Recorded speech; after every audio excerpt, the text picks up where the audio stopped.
10 वर्ष पहले जब आप गोल्डन जुबिली मना रहे थे, तब देश में क्या स्थिति थी?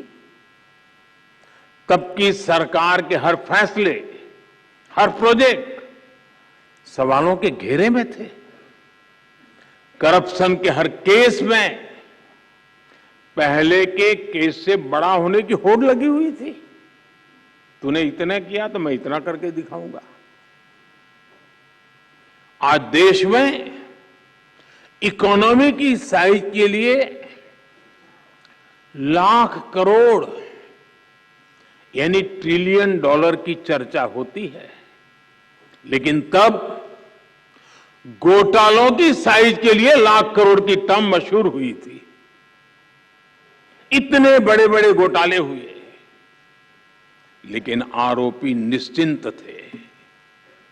उन्हें पता था कि तब का सिस्टम उनके साथ खड़ा है। और इसका असर क्या हुआ? देश का व्यवस्था पर भरोसा टूट रहा था। पूरे देश में करप्शन के खिलाफ आक्रोश लगातार बढ़ रहा था। इससे पूरा तंत्र छिन्न भिन्न होने लगा। लोग फैसला लेने से बचने लगे। पॉलिसी पैरालिसिस का माहौल बन गया। इसने देश का विकास ठप कर दिया। देश में आने से निवेशक डरने लगे। करप्शन के उस कालखंड ने भारत का बहुत ज्यादा नुकसान किया। साथियों, साल 2014 के बाद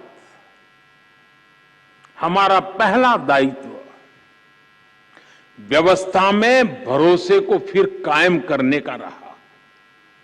और इसलिए हमने काले धन को लेकर, बेनामी संपत्ति को लेकर मिशन मोड पर एक्शन शुरू किया। हमने भ्रष्टाचारियों के साथ साथ भ्रष्टाचार को बढ़ावा देने वाले कानूनों पर प्रहार करना शुरू किया। अब याद कीजिए, सरकारी टेंडर प्रक्रियाएं, सरकारी ठेके, ये सवालों के सबसे बड़े घेरे में थी। हमने इनमें पारदर्शिता को प्रोत्साहन दिया। आज जब हम 2G और 5G स्पेक्ट्रम के आवंटन की तुलना करते हैं तो अंतर साफ साफ नजर आता है। आप भी जानते हैं, अब केंद्र सरकार के हर विभाग में खरीदारी के लिए जेम यानी गवर्नमेंट ई मार्केट प्लेस की स्थापना की गई है। आज हर विभाग ट्रांसपेरेंसी के साथ इसी डिजिटल प्लेटफॉर्म पर अधिक से अधिक खरीदारी कर रहा है। साथियों, आज हम इंटरनेट बैंकिंग की बात करते हैं, यूपीआई से रिकॉर्ड ट्रांजैक्शन की बात करते हैं, लेकिन हमने 2014 से पहले का फोन बैंकिंग वाला दौर भी देखा है।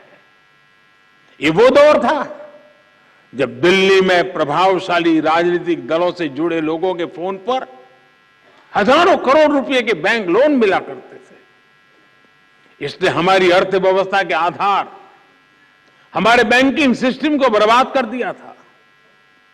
बीते वर्षों में हम बहुत मेहनत करके अपनी बैंकिंग सेक्टर को मुश्किलों से बाहर निकाल करके लाए हैं।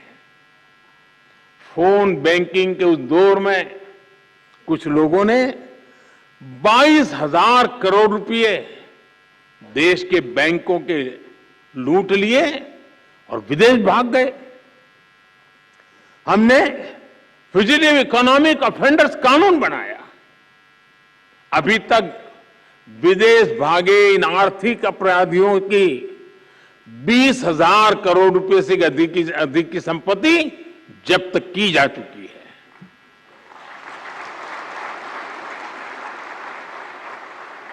साथियों, भ्रष्टाचारियों ने देश का खजाना लूटने का एक और तरीका बना रखा था, जो दशकों से चला आ रहा था।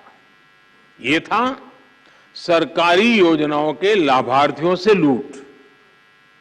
पहले की सरकारों में जो मदद गरीब लाभार्थियों के लिए भेजी जाती थी वो बीच में ही लूट ली जाती थी। राशन हो, घर हो, स्कॉलरशिप हो, पेंशन हो, ऐसी अनेक सरकारी स्कीम्स में असली लाभार्थी खुद को ठगा हुआ महसूस करते थे। और एक प्रधानमंत्री ने तो कहा था, 1 रुपया जाता है 15 पैसा पहुंचता है। 85 पैसों की चोरी होती थी। पिछले दिनों मैं सोच रहा था, हमने डीबीटी के द्वारा करीब 27 लाख करोड़ रुपए नीचे लोगों में पहुंचाया है। अगर उस हिसाब से देखता तो 27 लाख करोड़ में से करीब करीब 16 लाख करोड़ कहीं चले गए होते। आज जनधन, आधार, मोबाइल की ट्रिनिटी से हर लाभार्थी को उसका पूरा हक मिल रहा है। इस व्यवस्था से 8 करोड़ से अधिक फर्जी लाभार्थी सिस्टम से बाहर हुए हैं। जो बेटी पैदा नहीं हुई वो विधवा हो जाती थी और विधवा पेंशन चलता था।